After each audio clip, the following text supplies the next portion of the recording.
My daughter drew me a picture yesterday. Two stick figures holding hands under a yellow sun.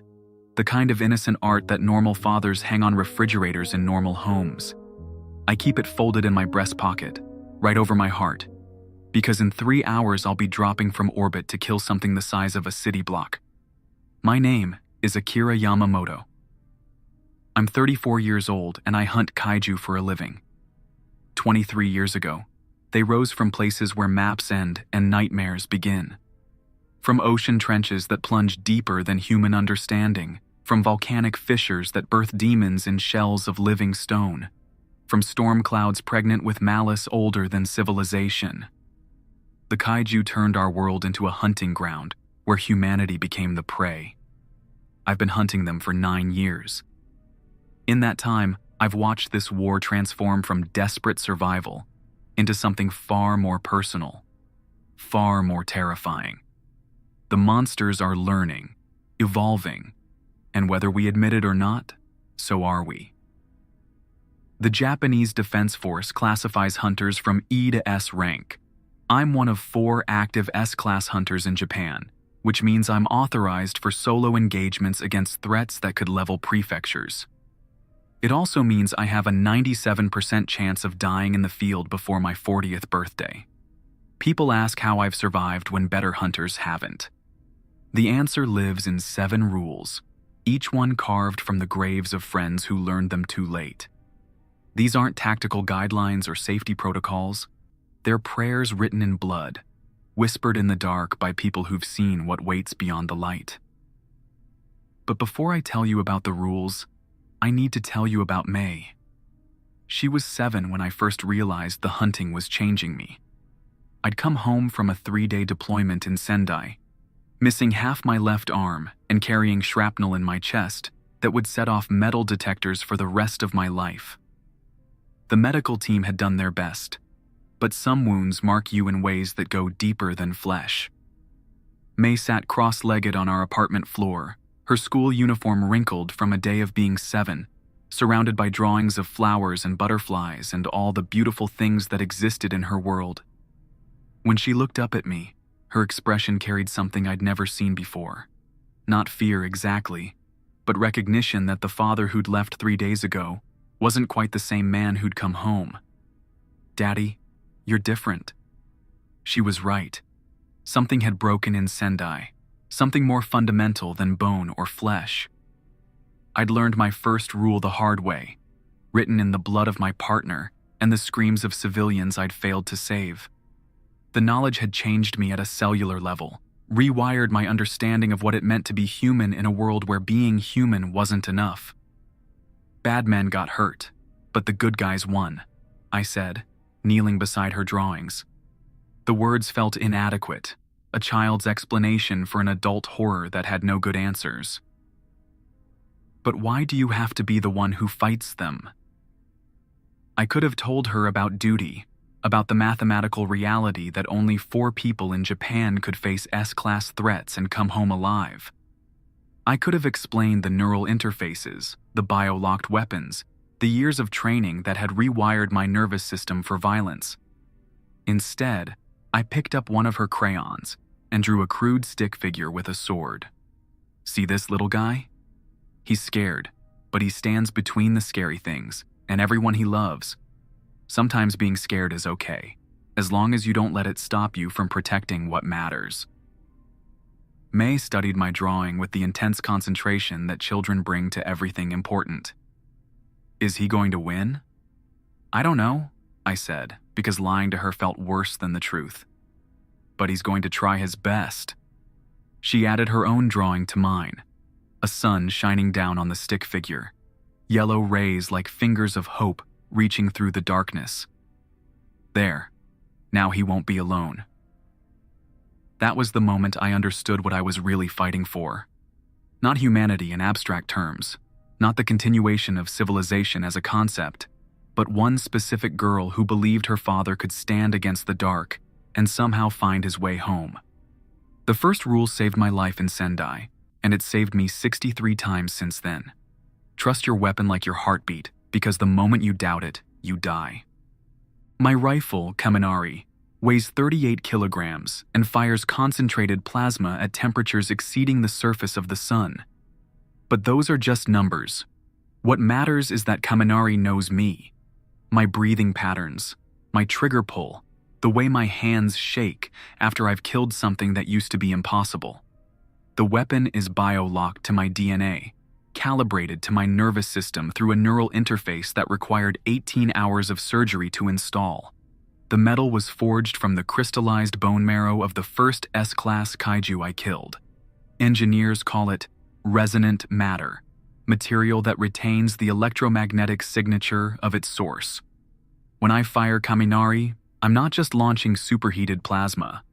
I'm releasing the concentrated rage of a creature that died hating everything human. I learned this rule's importance during my second deployment as a freshly minted A-class hunter. My partner then was Lieutenant Kenji Matsuda, a man with 43 confirmed kills, and hands steady enough to thread a needle during an earthquake.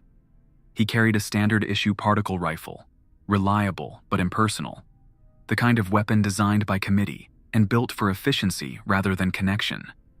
We were tracking something the briefing files called Bone Crusher through the ruins of a shopping district. The creature stood 15 meters tall, its hide thick as battleship armor, moving through the rubble like a walking disaster that had forgotten what it came to destroy.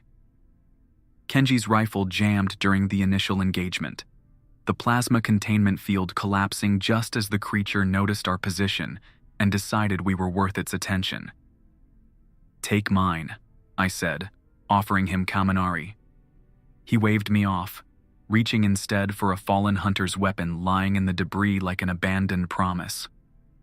"I don't need the fancy gear, rookie. One gun's the same as another." He was wrong. When Kenji squeezed the trigger on an unfamiliar weapon, the targeting felt off, the weight distribution foreign in hands that had never learned its moods. His shot went wide by 3 meters, missing the creature's skull and instead enraging it beyond measure.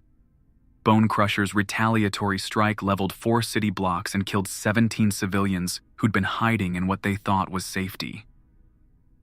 That night, I knelt beside Kenji's body in a medical tent that smelled like antiseptic and failure. Half his face was gone, carved away by flying concrete when the building collapsed.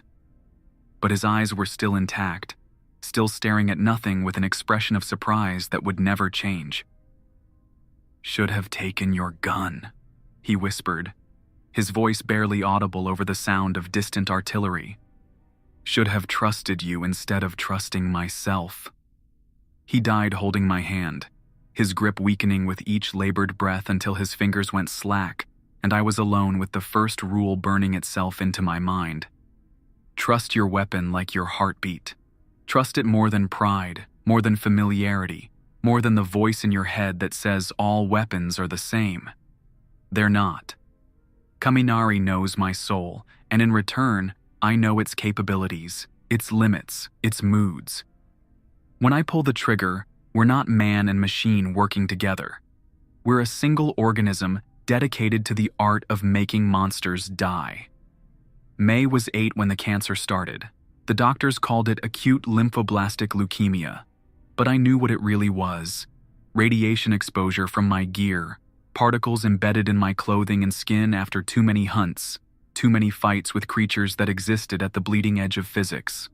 My war against the kaiju had infected the person I loved most, turned my own body into a weapon pointed at my daughter's future.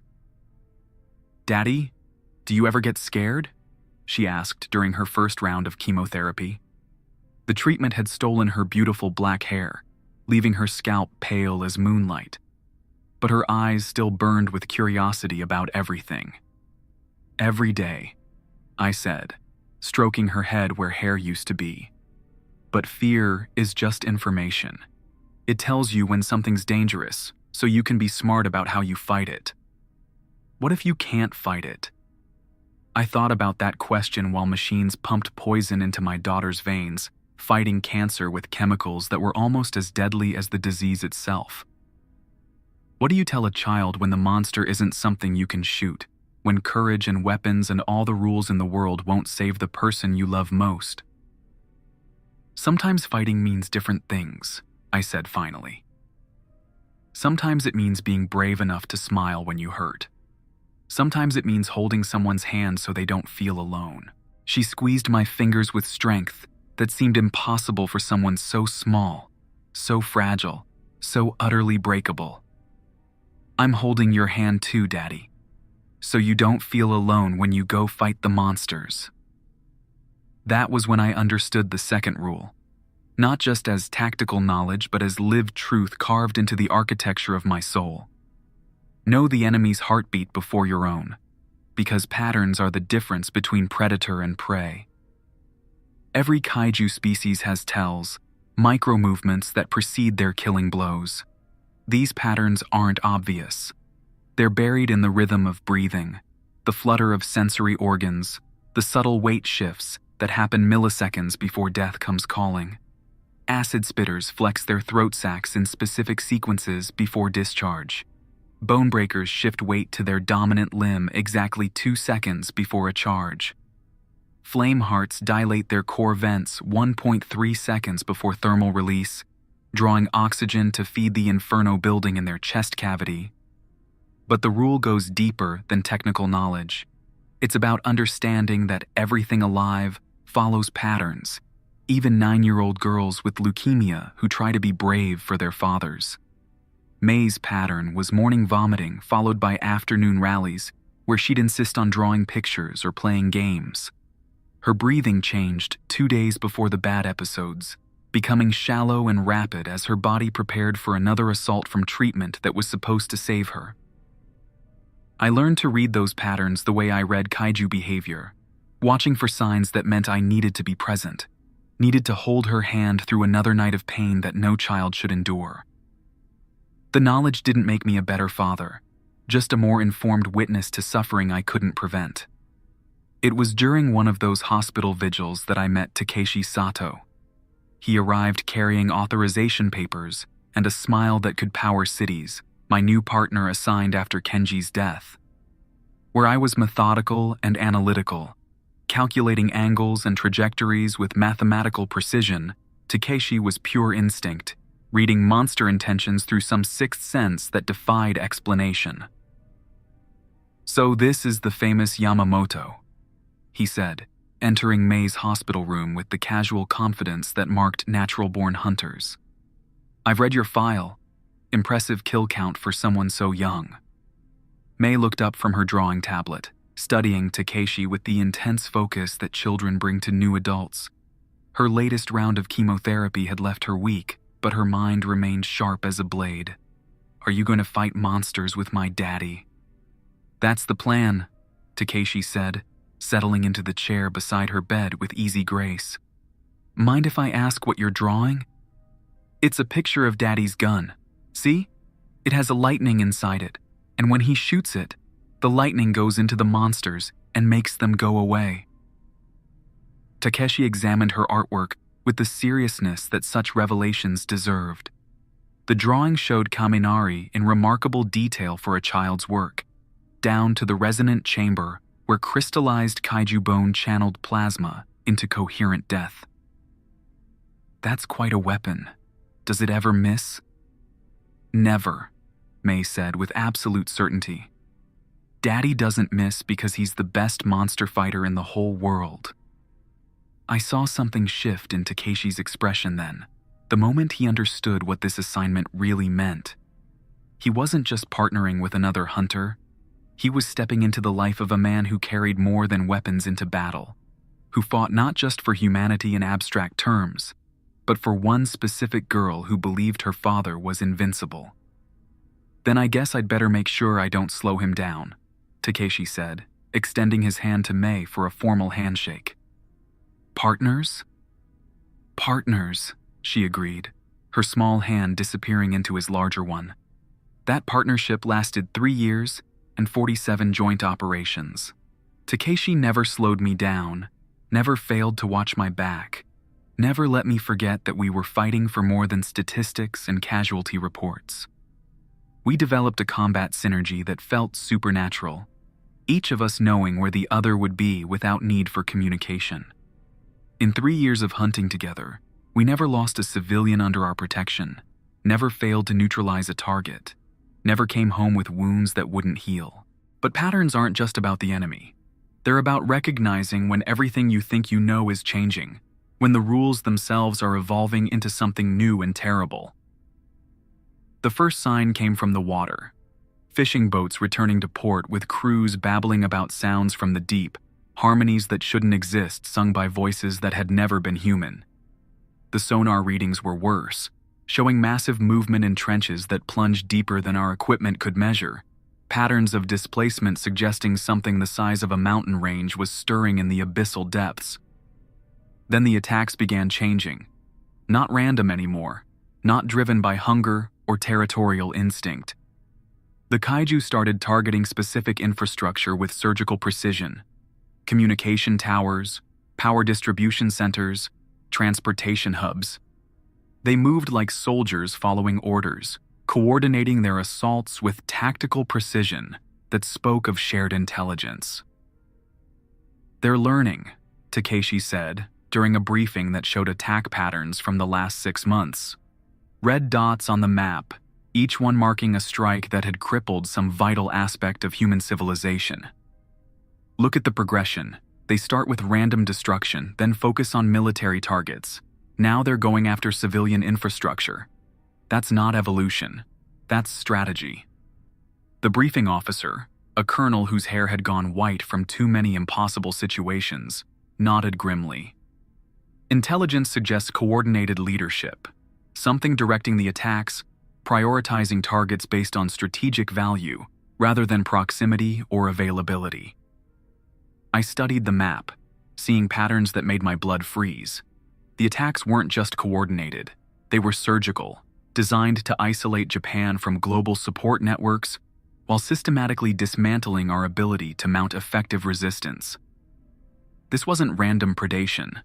This was an invasion conducted by intelligences that understood human society's pressure points and vulnerabilities. "Any theories on what's running the show?" I asked. "Nothing confirmed, but deep ocean monitoring has detected something large moving through the Pacific Trench system. Larger than anything we've encountered before. Preliminary readings suggest it's been there for months, possibly coordinating the surface attacks from a command position." That night, I sat beside May's hospital bed and watched her sleep. She was 11 now, thin from treatments that seemed to hurt more than help, but still determined to smile when she saw me. The cancer was winning despite everything medical science could throw at it, spreading through her small body with aggressive hunger that mirrored the Kaiju's systematic approach to destroying human civilization. When she woke, her eyes focused on me with effort that shouldn't have been necessary for an 11-year-old girl. "Daddy, I had the dream again. The one about the big one, under the water." May had been having strange dreams for months. Visions of creatures that hadn't been discovered yet. Battles that hadn't been fought. The doctor said it was a side effect of the medication, but I wasn't so sure. Her descriptions were too accurate, too detailed for simple fever dreams. "What did you see this time?" "It's not like the others. It's smart, Daddy. Really smart. And it's been watching us, learning how we fight, waiting for the right time to come up from the deep." "What does it want?" "I don't know. But in the dream, you're standing on water that's turned to glass, and it's talking to you. Not fighting. Talking." 3 days later, the ocean began screaming.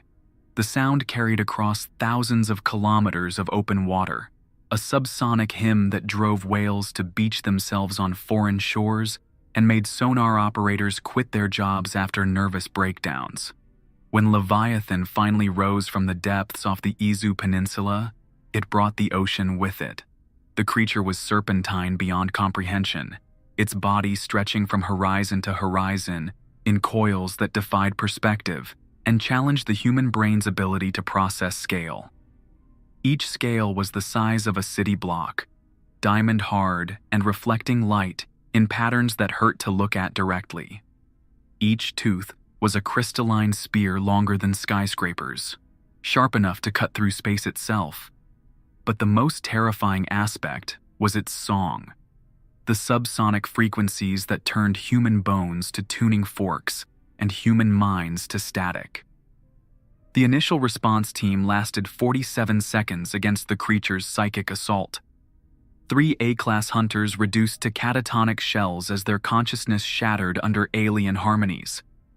The support fleet fared worse, entire crews jumping overboard to swim toward the monster's maw, with expressions of religious ecstasy painted across their faces. I arrived via orbital drop, falling from the edge of space in a re-entry capsule designed to punch through Kaiju defensive fields.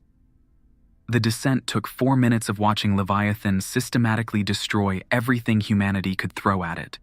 Naval destroyers became toys in its coils, their hulls crumpling like aluminum cans. Fighter jets fell from the sky as pilots succumbed to the creature's song. The capsule struck ocean at terminal velocity, plunging beneath waves before emergency systems brought me to the surface in superheated steam. I floated in water that tasted of copper and despair, watching Leviathan's impossible bulk move through depths like a living mountain range exploring its domain. The creature's head breached the surface 300 meters away, rising until it blotted out the sun and cast shadows that stretched to the horizon. Its eyes were pools of bioluminescent fire, older than civilization, deeper than nightmares, filled with intelligence that had been contemplating the cosmos since before humans learned to fear the dark. When it looked at me, I felt the weight of eons pressing against my consciousness, the accumulated hunger of something that had been waiting in deep places since the planet was young. This was where I learned the third rule, floating in hostile water while something larger than a city decided whether I was worth eating. Distance is your prayer, movement is your salvation, but sometimes you have to get close enough to touch the thing that wants to kill you. My targeting system couldn't lock onto something so vast that measuring it became meaningless. Kaminari's scope showed only scales and flesh extending beyond range parameters, an endless expanse of living tissue that disappeared into mathematical infinity. Fighting Leviathan was like trying to kill the ocean itself. But every creature, no matter how massive, has a heart that pumps whatever passes for blood through its system. I switched to seeker mode, programming Kaminari to track bioelectric signatures rather than visual targets. Somewhere in that impossible bulk was an organ that sustained the creature's life, a heart that beat with rhythms older than human history. Find the heart, destroy the heart, end the nightmare. The scanner painted a target 60 meters below the surface, protected by layers of muscle and bone thick enough to stop artillery shells. A conventional shot would never penetrate that deep. But Kaminari had one modification that engineers had warned me never to use, a setting they called Sunbreaker, that would transform the weapon into a directed fusion bomb. The charge cycle would take 90 seconds floating in hostile water while something larger than a city decided my fate. Leviathan's song intensified as it became aware of my presence, subsonic frequencies turning my thoughts to mud and my vision to fractured kaleidoscope patterns. I bit through my tongue to maintain focus, using pain as anchor to reality while the creature's psychic assault tried to dissolve my consciousness. The taste of blood helped block out alien harmonies, creating a shield against influences that had driven stronger minds to madness. Around me, water began to glow with bioluminescent patterns as Leviathan's offspring rose from depths to investigate the disturbance. At 60 seconds into the charge cycle, the first spawn reached me. Only the size of a great white shark, but armored with crystalline scales sharp enough to slice through submarine hulls. I drew my sidearm and put 3 shots through its skull before it could close distance. The corpse sank, trailing phosphorescent blood, but a dozen more spawn were already ascending. At 30 seconds, they reached me in coordinated assault that spoke of hive mind intelligence. I emptied my sidearm into the swarm, each shot buying precious seconds of charging time. But for every spawn I destroyed, 2 more took its place. At 10 seconds, I ran out of ammunition and switched to the plasma knife attached to my wrist guard. The blade carved through chitin and bone with surgical precision, painting water red with alien blood that glowed with its own light. But the spawn kept coming, endless waves drawn by scent of violence. At 0 seconds, I triggered the sunbreaker and became the center of a miniature star. The detonation turned a cubic kilometer of ocean into superheated plasma, vaporizing every spawn within blast radius and carving a crater in Leviathan's hide deep enough to park an aircraft carrier. For a moment that lasted forever, I existed at the center of a fusion reaction, while reality rearranged itself around impossible energies. When the light faded and steam cleared, Leviathan floated motionless on the surface, its great heart finally still. The ocean around us had turned to glass, a perfect mirror reflecting the sky where moments before had been chaos and blood. I drifted in that glass sea for hours before rescue teams found me, my body irradiated by energies that would take months to purge from my cellular structure. The medics called it a miracle. I knew better. Miracles were for people who believed the universe had mercy to spare. That night, floating between consciousness and oblivion in a hospital bed, I learned the 4th rule from my daughter's voice, speaking through machines that monitored my recovery. Every mission has an exit strategy, even the ones you don't survive, but sometimes the mission changes while you're fighting it. My neural beacon broadcast my location, vital signs, weapon status, and tactical analysis to Oversight Command every 3 seconds. When I fell, they'd know exactly where to send body bags and what killed me. This information helped them brief the next hunter who'd face the same creature. The beacon also served as a dead man's switch, connected to Kaminari's core.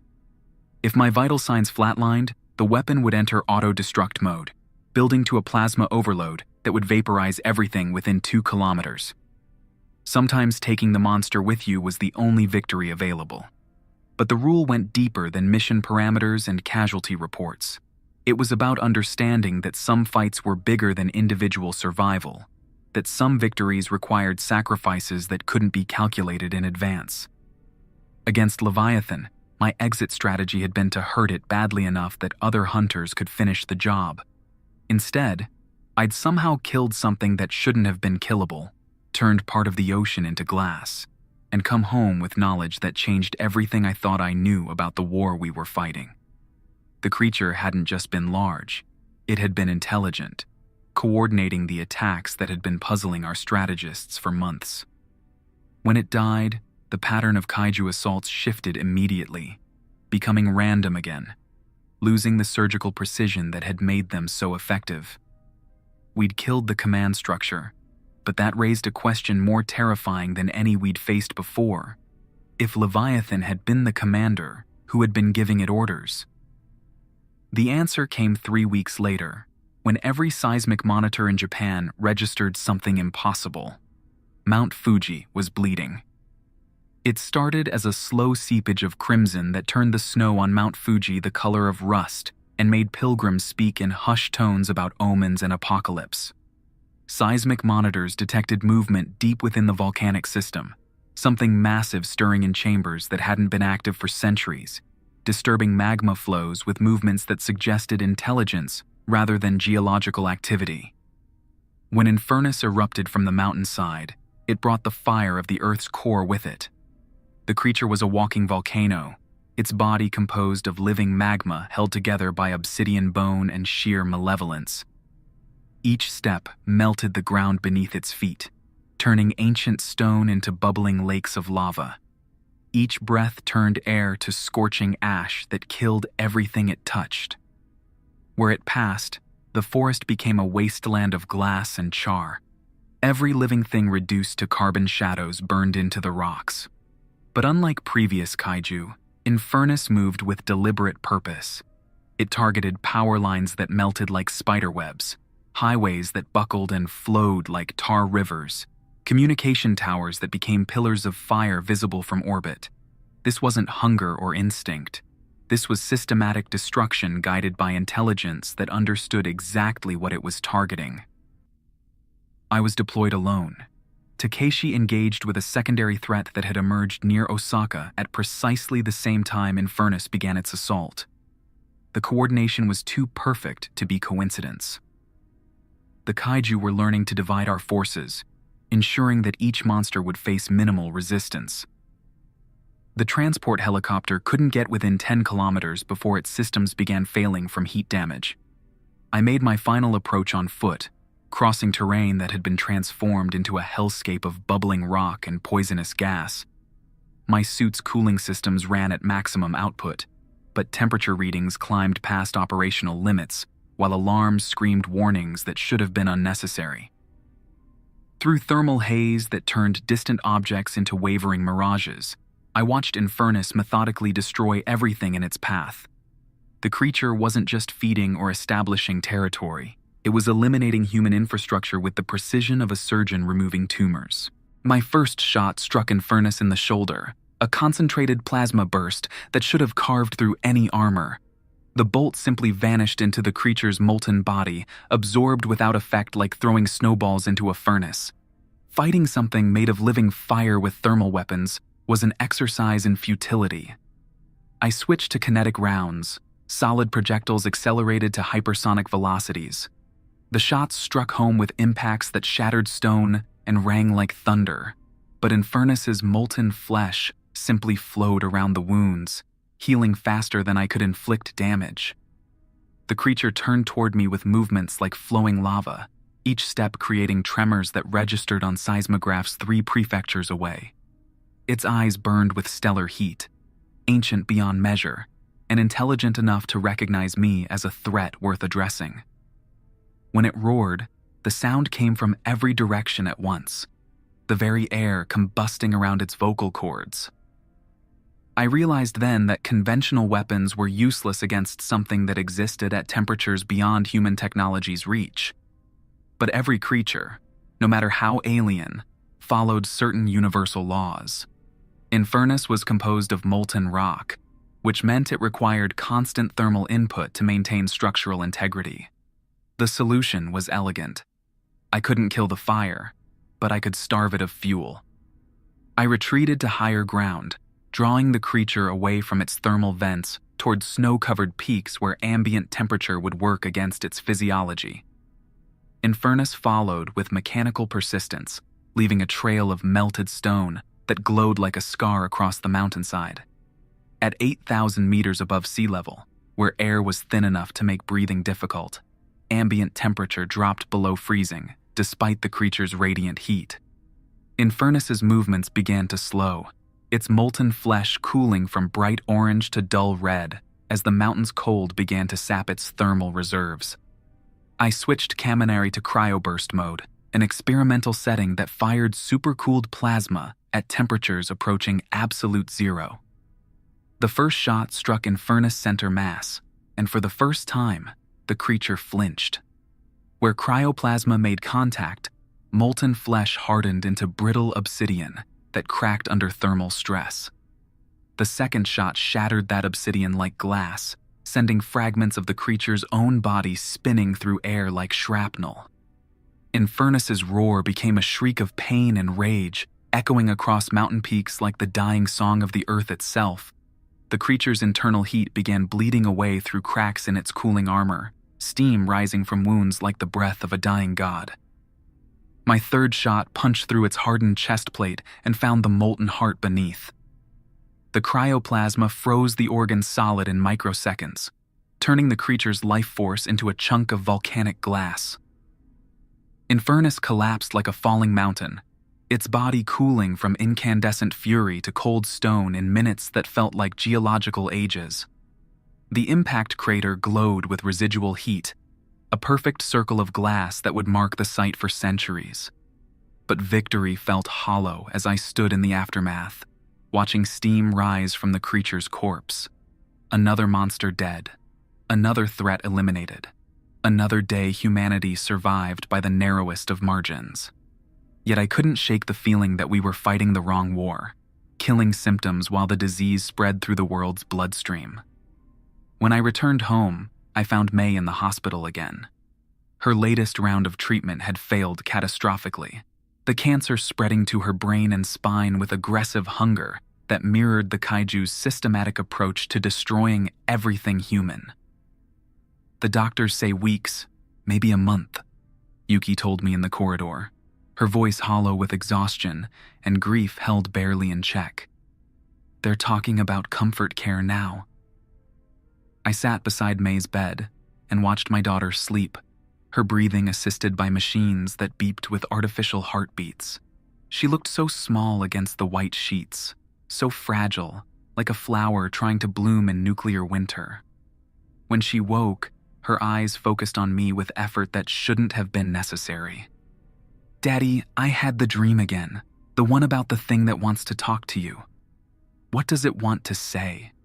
"It wants to make a deal," she whispered, her voice barely audible over life support systems. "It says the war doesn't have to end with everyone dying, but someone has to choose." "Choose what?" "I don't know. It's too big for me to understand. But in the dream, you're standing on glass and fire, and you have to pick which way the story ends." That night, I learned the fifth rule from my dying daughter's unconscious mind, reaching across impossible distances to touch something that existed beyond human comprehension. Pain is information, fear is wisdom, death is graduation. But sometimes love means choosing evolution over preservation. The Kaiju weren't just predators hunting for food. They were evolution's final exam, testing our species' readiness for something larger than planetary existence. Every wound taught us about their anatomy.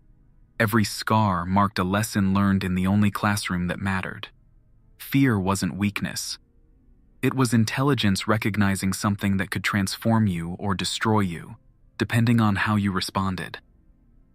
But the rule went deeper than tactical knowledge. It was about understanding that love sometimes required letting go of everything you wanted to protect, trusting that transformation served purposes larger than individual comfort.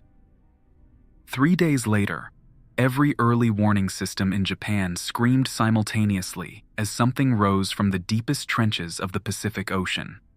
Not swimming or climbing, but ascending with mechanical precision, displacing water in volumes that created tsunamis across 3 time zones. When Nightmare Prime breached the surface, it brought with it a revelation that redefined everything we thought we knew about the Kaiju War. The creature was humanoid in basic structure, but wrong in every detail, standing 80 meters tall with proportions that hurt to look at directly. Its skin was black as space between stars, and its eyes burned with light that seemed to come from somewhere else entirely. But the most terrifying aspect was how it moved, not like a beast following instinct, but like a diplomat arriving for negotiations. It waded through Tokyo Bay with purposeful strides, ignoring military installations and population centers to focus on a single target, the Defense Force headquarters where Kaiju policy was made and hunter deployments were coordinated. When it reached the building, Nightmare Prime stopped walking and began to speak. The voice came from everywhere at once, transmitted through frequencies that bypassed human hearing and spoke directly to the neural implants that connected all active hunters to the tactical network. The language was mathematical, pure information encoded in patterns that human brains weren't designed to process, but somehow understood anyway. "We request parley," the voice said, each word carrying harmonics that made reality ripple around the edges. "Send the one called Yamamoto. He has been selected for discourse." I was airborne within minutes, flying toward a creature that had somehow learned my name, that had traveled across light years of space to arrange a conversation I wasn't sure I wanted to have. Through the tactical feed, I watched Nightmare Prime wait with infinite patience, its massive form perfectly motionless except for the slow rhythm of breathing. "This is Yamamoto," I broadcast on all frequencies as my dropship settled onto a nearby rooftop. "What do you want to discuss?" Nightmare Prime turned toward me with movements like flowing shadow, and when our eyes met, I felt something probe the edges of my consciousness. Not violent like Leviathan's psychic assault, but surgical, precise, extracting information about human culture and psychology with terrifying efficiency. "You have fought our advanced scouts with admirable skill," the creature said, its voice hijacking every communication system within range. "Your species shows promise, but your understanding of this conflict is incomplete." "Then explain it. Tell me why you're here, why you're killing us, what you want from our world." "We are not invaders," Nightmare Prime replied, the statement carrying such casual certainty that it rewrote my understanding of the last 9 years. "We are gardeners, cultivating a crop that has grown wild without proper tending. Your species has reached the threshold where guidance becomes necessary." "Guidance toward what?"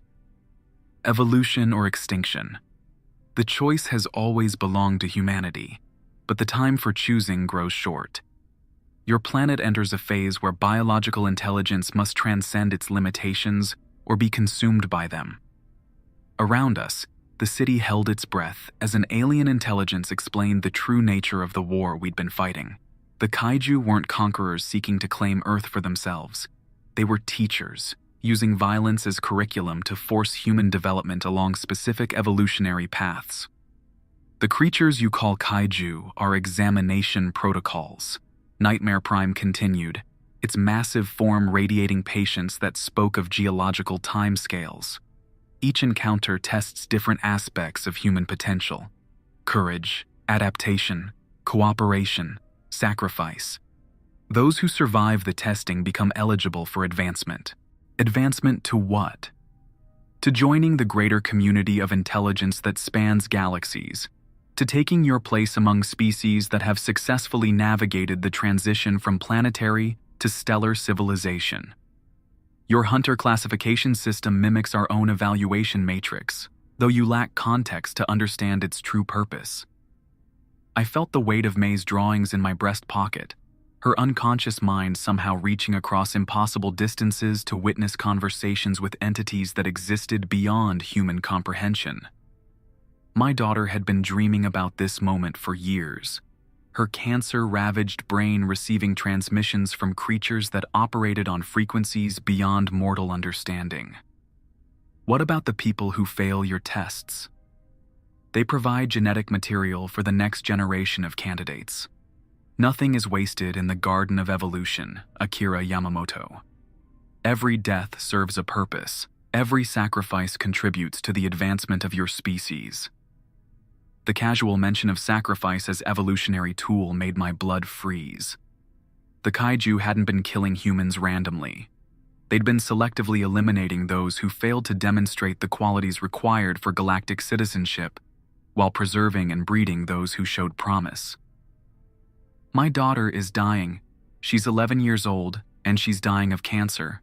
What purpose does that serve in your grand evolutionary scheme?" For the first time since our conversation began, Nightmare Prime showed something that might have been emotion. Its massive head tilted slightly, studying me with eyes that burned with stellar fire. "The child called May demonstrates abilities that transcend normal human limitations. Her consciousness operates partially outside linear time, accessing information patterns that exist beyond causality. The cellular degradation you call cancer is a side effect of neural pathways being rewritten for non-biological cognition." The revelation hit me like a physical blow. May's cancer wasn't random cellular rebellion. It was her brain being transformed into something that could process alien mathematics, could receive transmissions from entities that existed outside normal space-time. Her drawings, her dreams, her unconscious knowledge of Kaiju encounters she'd never witnessed. It was all part of a metamorphosis that was killing her human body while creating something else. "Can you save her?" "We can complete her transformation, preserve her consciousness in a form that transcends biological limitations. But the choice must be made freely, by both father and daughter, with full understanding of what such preservation entails. Which is, she would become like us, existing primarily as information patterns that can manifest physical form when necessary. Her human life would end, but her existence would continue indefinitely, spanning galaxies and eons as part of the collective intelligence that guides species through evolutionary transitions. I thought about May's last drawing, the three figures standing on broken glass. One tall and dark, one small and bright, one massive and wrong. The choice she'd said I would have to make, standing between glass and fire while deciding which way the story ended. And if I refuse, then she dies as humans die, her potential unrealized, her unique capabilities lost forever. The testing of your species continues until sufficient candidates emerge, or until the deadline for advancement passes. What happens if we miss the deadline? Your star enters a phase of instability that will render this planet uninhabitable within 2 centuries. Species that achieve transcendence can survive stellar evolution. Those that remain purely biological cannot. The sun was dying. Our sun, the one that had warmed humanity's cradle for millennia, was approaching a transformation that would boil away the oceans and turn Earth into a cinder floating in space. The Kaiju weren't just testing us for membership in a galactic community. They were offering the only escape route from planetary annihilation. How long do I have to decide? The window for optimal intervention closes when the child's biological functions cease. Given current degradation rates, you have perhaps 72 hours to choose between transcendence and termination. Nightmare Prime began to sink back beneath the waves with the same mechanical precision it had used to rise, its massive form displacing water in patterns that created perfectly geometric waves across Tokyo Bay. We will await your decision, Akira Yamamoto. Choose wisely, for the fate of your species hinges on the courage of those who love enough to let go. I stood on the rooftop as the creature disappeared beneath dark water, my daughter's drawing pressed against my chest, the weight of 2 worlds resting on shoulders that felt too small to bear such responsibility. That night, I sat beside May's hospital bed and watched her sleep while machines breathed for her and monitors tracked the slow rebellion of cells that were being rewritten for purposes beyond human understanding. She looked so small against the white sheets, so fragile, like a butterfly emerging from a cocoon that was killing her, even as it prepared her for flight. When she woke, her eyes focused on me with effort that shouldn't have been necessary for an 11-year-old girl. You talked to the big one, didn't you? Yes. It says it can save you, but not in a way that keeps you human. I know, she said, with matter-of-fact acceptance that children use when discussing impossibilities. I've been dreaming about what comes next. It's beautiful and terrible, and bigger than anything we can imagine. Are you afraid? Sometimes, but mostly I'm excited. It's like being offered the chance to become a star, Daddy. How could anyone be afraid of burning that bright?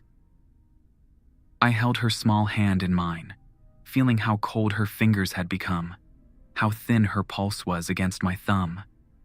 The cancer was winning, consuming her human body even as it prepared her consciousness for something that transcended biological existence. What do you want me to do? I want you to let me go, she said, squeezing my fingers with strength that seemed impossible for someone so close to death. I want you to let me become what I'm supposed to become, even if it means you can't hold my hand anymore. And what about me? What happens to your old man when you become a star? You keep fighting monsters, she said with a smile that lit up her face in ways that made my chest ache. But now you'll know why the fights matter. You'll know that every person you save might be someone's chance to transcend, might be humanity's next step towards something beautiful. That night I learned the 6th rule from my daughter's courage in the face of transformation that would carry her beyond the reach of human love. The dead never leave you. They become part of your weapon, part of your aim, part of the fury that keeps you moving when everything else fails. But May wouldn't be dead, not in any way that mattered. She would become something eternal, something that could exist across galaxies and witness the birth of new universes. The rule meant more than sentiment or memory. It was practical acknowledgement that love could survive any transformation if it was strong enough to let go when letting go served something larger than holding on. I called Nightmare Prime the next morning, using frequencies that my neural implant could access, but my consciousness couldn't fully comprehend. The creature's response came immediately, as if it had been waiting for my decision with infinite patience. We are prepared to begin the transformation. Bring the child to Tokyo Bay at sunset. The transition must occur in water, where electromagnetic fields can be properly modulated. That evening, I carried May to the shore where glass met water. Her body so light in my arms that she felt like she was already becoming something else. The doctors had protested, threatened legal action, demanded explanations I couldn't provide. But Yuki understood, had seen the same dreams that plagued our daughter's sleep, had reached the same impossible conclusion about what love required when human options ran out. Nightmare Prime rose from the depths as the sun touched the horizon, its massive form creating waves that spread across the bay in perfect geometric patterns. When it reached the shallows, the creature extended one appendage toward the shore, its skin shifting to reveal neural interfaces that pulsed with alien light. "Are you ready, little star?" I whispered to May as I waded into water that felt warm despite the evening chill. "I've been ready since I drew that first picture," she said, her voice stronger than it had been in weeks. "I love you, Daddy. Remember that when I become something too big to hug." I placed her gently in the water, where it met Nightmare Prime's extended appendage, watching as alien technology interfaced with her failing nervous system. The transformation began immediately, her consciousness uploading into patterns of information that could exist independently of biological substrate. For a moment that lasted forever, I could see her as she truly was. Not just my 11-year-old daughter, but a being of pure thought and possibility. Intelligence unbound by the limitations of flesh and blood. She burned with light that made the setting sun seem dim, her awareness expanding to encompass galaxies and dimensions that human perception couldn't access. "The transformation is complete," Nightmare Prime announced as May's body dissolved into component atoms that scattered like stardust across the bay. The child called May now exists as eternal information, her consciousness preserved and expanded beyond biological constraints. I stood in water that tasted of salt and transcendence, watching my daughter become something that would outlive stars and witness the birth of new universes. The grief that filled me was cosmic in scale, but so was the pride. My little girl had become exactly what she was meant to be, a bridge between humanity and infinity. That night, alone in our empty apartment, I learned the seventh and final rule from the space where my daughter's laughter used to live. When the enemy evolves, you evolve with them or you die, but sometimes evolution means becoming something that can love across impossible distances. The Kaiju attacks continued, but with a difference I could feel in my bones. Each encounter became a teaching moment, an opportunity for humanity to demonstrate readiness for transformation. Some hunters began to understand what the creatures truly represented. Others continued fighting them as simple predators, unable or unwilling to accept that the war was really an examination. I became something between both perspectives, hunting the kaiju that threatened human populations, while also serving as a liaison between species, helping to identify candidates who showed potential for transcendence.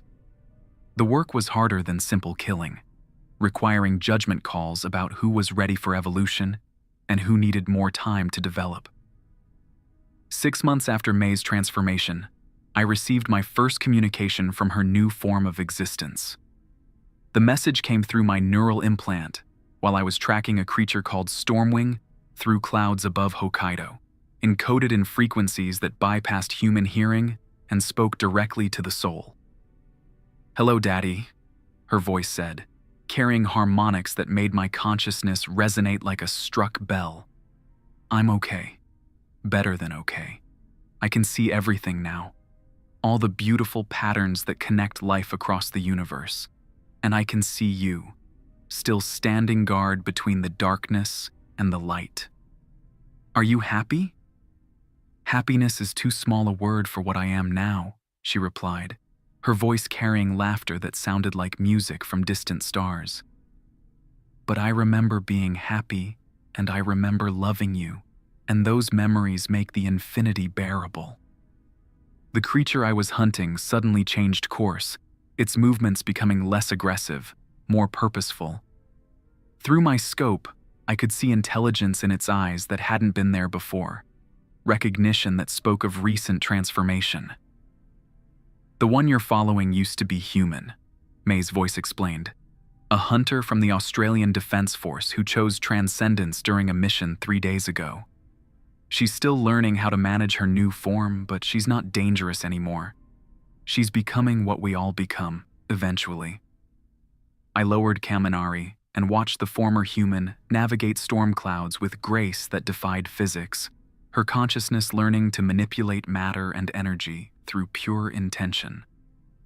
The creature that had once been Sarah Chase, Australia's youngest S-class hunter, had chosen evolution over death when faced with a kaiju that offered the same choice Nightmare Prime had given me. How many others have made the transition?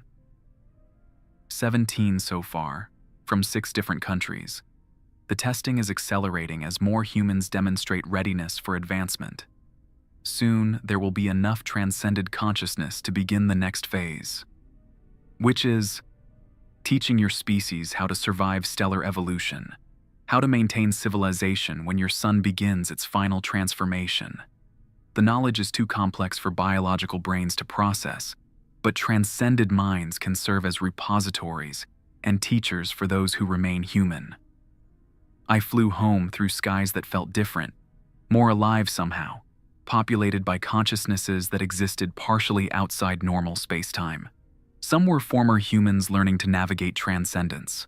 Others were alien intelligences that had undergone similar transformations millions of years ago, now serving as guides for species just beginning their own evolutionary journey. The war between humanity and kaiju was ending, replaced by something more complex and hopeful. We were learning to see the creatures not as invaders, but as teachers. Not as enemies, but as evolutionary catalysts. The hunters who survived the transition would become humanity's ambassadors to a galactic community older than our solar system. But some would choose to remain human, to preserve the biological heritage that had carried our species from prehistoric caves to the edge of transcendence. They would be the guardians of humanity's childhood, protecting those who weren't ready for evolution while the transformed blazed trails through infinity. I was one of the guardians, standing watch between 2 worlds, hunting monsters that were really examinations, protecting a species that was really a chrysalis.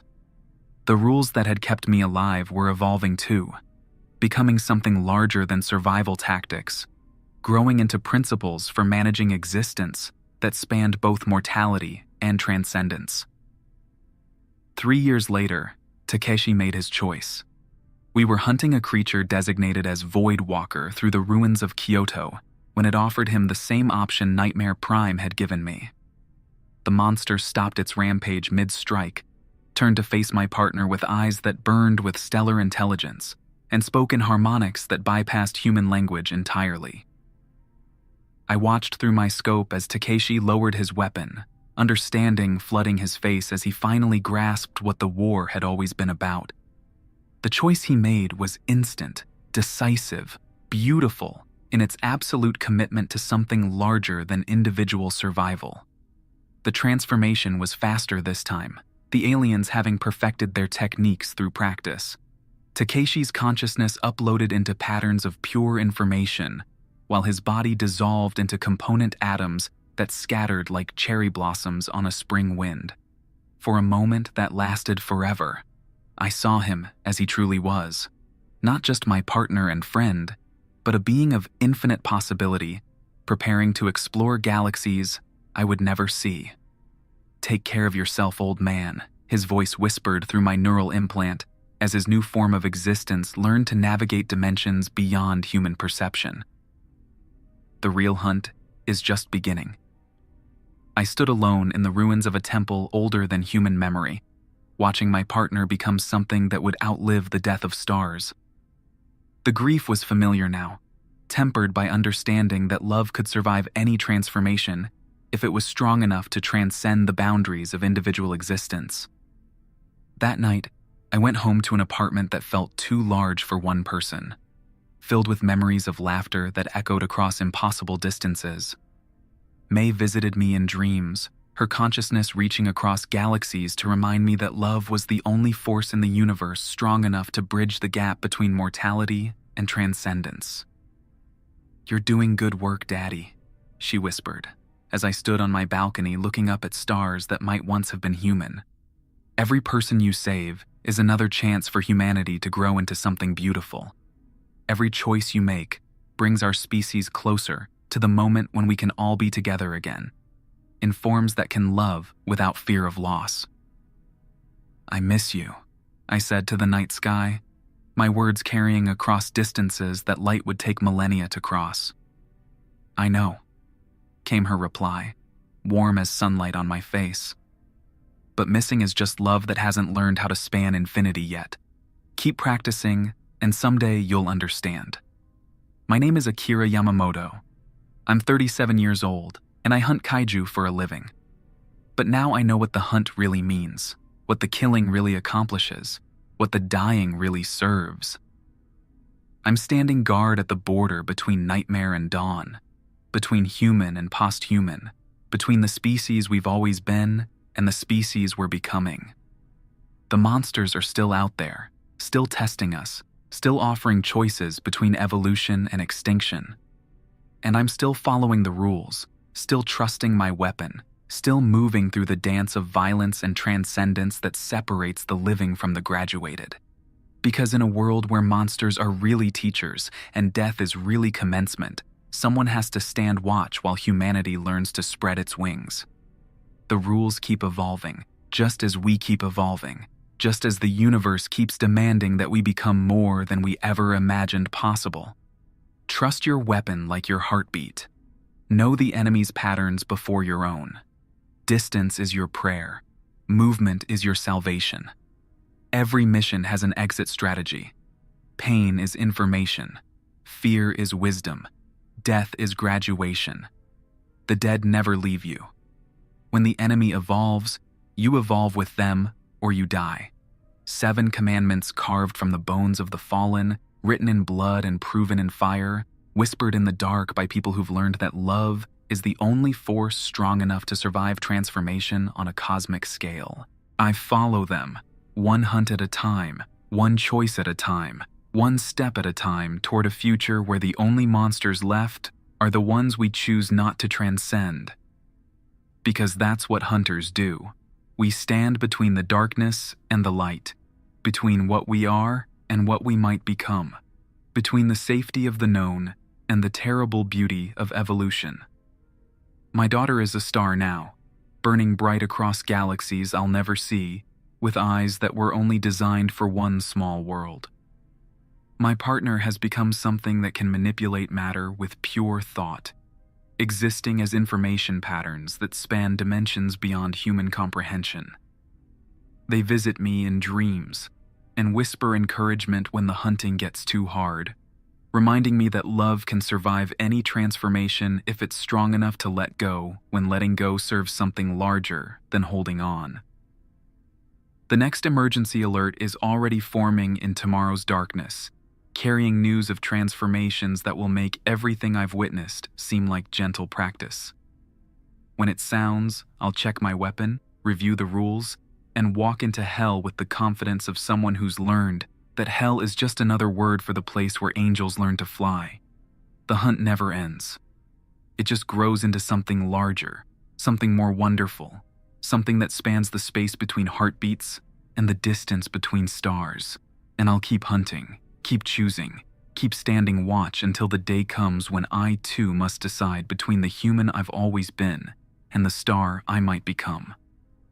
Until then, I remain Akira Yamamoto, S-Class Kaiju Hunter, guardian of humanity's transformation, keeper of rules that evolve with the universe itself, standing between worlds, hunting teachers that wear the faces of monsters, protecting a species learning to transcend the very concept of protection. The rules have kept me alive through everything. Now they're teaching me how to live with love that spans infinity, grief that encompasses galaxies, and hope that burns brighter than the death of suns. Some days that's enough. Some days it has to be.